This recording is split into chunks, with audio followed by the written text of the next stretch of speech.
Thank you.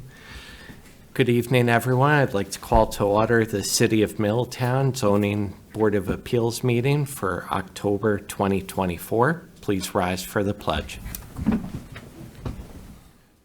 I pledge allegiance to the flag of the United States of America and to the republic for which it stands, one nation, under God, indivisible, with liberty and justice for all.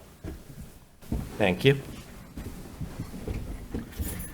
I'd like to start off tonight by welcoming our newest board member, Tracy Racine. Thank you for joining us. And I'll go ahead and start with roll call. Keith Halleck. Here. And Tracy Racine. Here. Mark Woody. Here. Myself, Jim Burtis, Rich Krogan, our attorney. Wendy Rodriguez, board member, is absent this evening. And we have Sixto Martinez representing the code enforcement.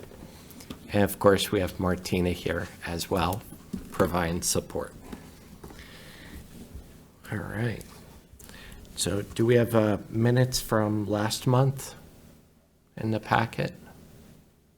If not, we can do that next month. Okay, next month. Very good. So we'll take care of minutes next month, and we'll move along to our first item on the agenda, and it's the only item on the agenda tonight. It's an application from 92 Linden Avenue, and that would be for an area variance. So I'm just going to read a statement that was... Nope, let the applicant. We'll let the applicant go first. Thank you. Hi, Ernest Johnson from Fusco Engineering, representing Mr. Leibowitz for 92 Linden Avenue, who's trying to put a two-family house on that lot. He needs a variance for lot size and side yard. There's a total of 3 variances, right? Lot area, lot width, and front yard. Yeah, front yard is a sketchy one because, as the code enforcement probably will back me up, Mr. Welch usually always wants us to line up the fronts of the houses on every street so that one sits back looking in the other one's window. So if you do that on Linden Avenue, you're going to create the variance already. You know, you can't get a 20-foot. None of the houses sit back that far. Mr. Martinez? Mr. Welch usually does confirm that. Okay, and then there's a area variance. An area variance from, I believe, let me get my notes. Well, you still need the 2 area variances. Still need the lot two-area width variance, and lot area. From 7,500 down to basically 4,000, give or take a foot.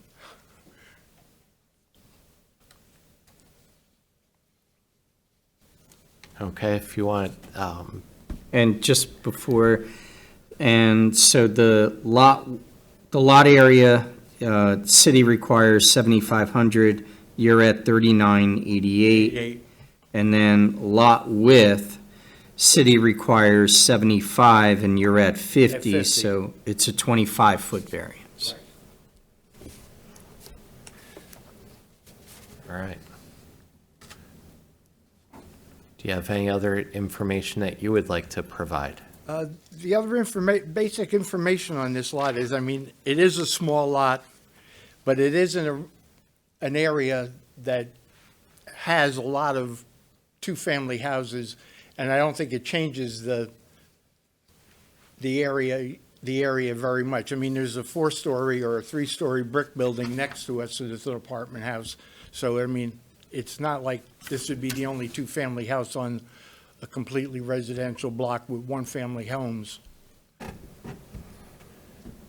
Okay, my understanding is that it's a OR2 zoning, which would require owner occupation. Is that within the plans? I am not sure about that at the moment. Okay.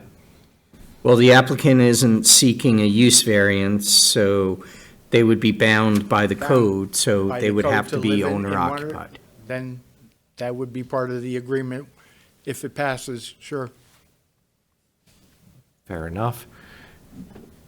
Do we have board member questions? Or Nope, open the public hearing. Okay, we'll go ahead and ask the applicant to have a seat for Sure.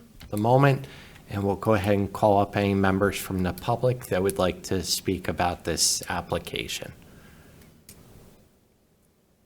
No? Okay, fair enough. We do have a letter to read for this topic. Let's see, all right. So the note that was sent in was from City of Middletown Mayor Joseph M. DiStefano. I'll go ahead and read the note. I write, Dear Chairman Burtis and members of the Zoning Board of Appeals, I write in today in opposition to an area variance proposed for 92 Linden Avenue in the City of Middletown. This property was purchased in conjunction with the two-family home at 94 Linden Avenue for $435,000 on July 31st, 2023. The zoning in place at the time is OR2. Not clear whether the applicant is also applying for a use variance, but I believe they are seeking that too. Hardship, if any, is self-creating and therefore does not qualify for a use variance. As for the area variance, the required lot size for this zone is 7,500 square feet. The lot size proposed is 3,988 square feet with a request for an area variance of 53%. This is significant in any part of the city, but extremely impactful in this area of the city where lot sizes current do not provide adequate off-street parking or recreational space for the occupants of the homes. Again, this request is self-creating and should not be considered for an area variance. Would appreciate reading my comments into the record. Respectfully, Mayor Joseph M. DiStefano. All right, so that completes remarks from the public We're going to along keep with the public hearing notes. open for the time being and now go to the board for discussion. Okay. Do we have board members that would like to express their views on this? Or any questions for the applicant? I have questions. You don't have a driveway written in here at all. There is no room for a driveway, basically. I see that. Two-family house is going to be minimum 4 cars, and when it snows, they've got to get them off the street. Yeah, they would have to be like a lot of other places through there and use public parking those days, especially since you've changed the rules that they don't have to be all winter long, not, doing it only for the snow days themselves. So it is more feasible than it was a month ago, say. Okay. But you are adding more of a parking concern because you're not providing any parking on site. True. I walked the neighborhood this evening and noticed similar concerns as well. Do we have any other questions for the applicant? No? Tracy? A lot of trees on that property, approximately 7. They all got to come down, it looks like. Sure. All except for maybe some in the back. There would be a buffer between the North Street houses and the Linden Avenue one. Quite a drop-off in the back. Yeah, it is quite a drop. Are they planning on putting a fence back there to, I would believe that it would either be a fence or a retaining wall at some point to change it, because it does drop off considerably. just safety for the occupants For living the there? occupants, and to have maybe some yard that the mayor was concerned about. Okay. Yeah, there's certainly a shortage of green space, open space in that section of the city, and this would certainly make it a bit more challenging. Right. Just for the board, we'll go through the factors. The lot area variance sought is 3,512 feet. according to my calculation, represents approximately 47% of a variance sought. The lot width is 75 required, applicant is providing 50, so they need 25 feet or approximately 33%. On the front yard, required is 25, applicant is at 12, so they would need 13 feet, approximately 50%.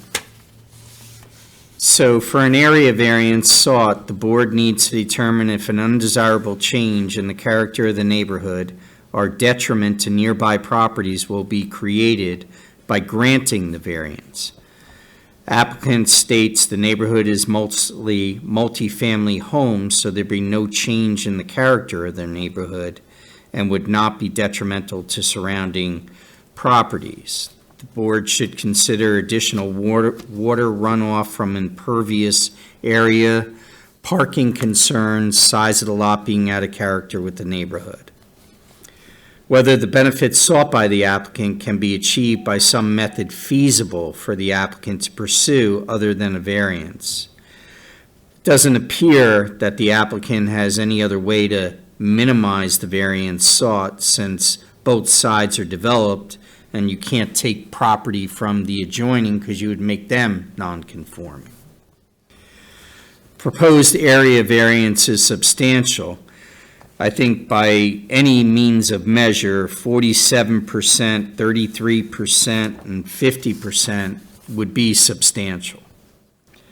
Proposed area variance will not have an adverse effect or impact on the physical or environmental conditions in the neighborhood. Development of raw land will create more impervious area, thus creating potential water runoff issues. Parking is already tight, and adding more residential units on a small lot with no parking on the lot creates more of a parking hardship for the city. And the last is whether the alleged difficulty was self-created. I don't think there's any question it was self-created, as the applicant, when he bought the property, could have looked up what the zoning is and knew what he was getting in a substandard lot. So the board should consider all of these factors in making a vote, but any one negative response shall not necessarily preclude the granting. It's a balancing of all of them. So if the board has any further questions or of the applicant or discussion amongst themselves, but if we're going to be going towards a vote, you would need to close the public hearing at some point as well.